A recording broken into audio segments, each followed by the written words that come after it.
Hey, so we're going to go through an example where we're using the formula Q is equal to mc delta T, just to see how everything gets put in and how we can see what the result is going to be giving us some answer in joules. Now here I'm going to do example 1 over on the left. I've changed the question a little bit. It's kind of something that was asking something we don't know yet. So I changed it to just say calculate the, and if you see the line at the bottom, calculate the energy change. So let's just say calculate the change in energy for this question. All right.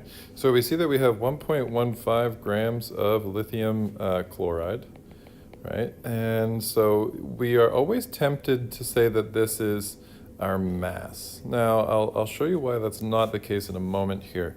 We actually also have 25.0 grams of water, and so that's grams of H2O, and we have a delta T, a temperature change of a increase in 3.80 Kelvin. Now, before we even get into the calculations, you'll see that if we are increasing the temperature, that means that it is an exothermic reaction, and it'll follow the energy diagram that should look something like this, where the products, so the products down here, are lower energy than the reactants. So the reason why it's exothermic is some of the energy is lost through the process to the surrounding area. All right, so those are all of our kind of theoretical things before we set this question up. Now, we will do some more calculations regarding this 1.5 or 1.15 grams lithium chloride in the future. But right now, the only thing that changed the temperature was the actual water itself. So we have to use water as our mass, and we need to use temperature change for that water.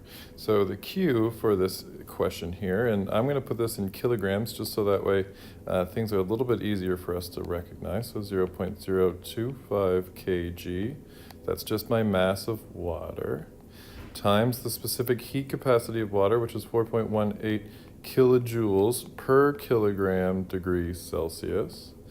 And I'll just clean that up and multiply that again by the temperature change of 3.80. Now you'll notice that this temperature change you would think would need to be in degrees Celsius, that it was recorded in Kelvin, but the differences between Kelvin and Celsius are going to be the same. So there's still 3 increments here. Now we can also just say that this would be degrees Celsius change as well, because they work on the same scale. Now, if we were to compute that and we were to move straight forward, it's just a couple of multiplications, but you'll notice that our kilograms will cancel, our temperature degrees will cancel, and we're left with kilojoules. So a lot of times these are going to work out fine if your units are working out. And so as we put that through, 0.025 times 4.18 times 3.80 is equal to 0.397 kilojoules.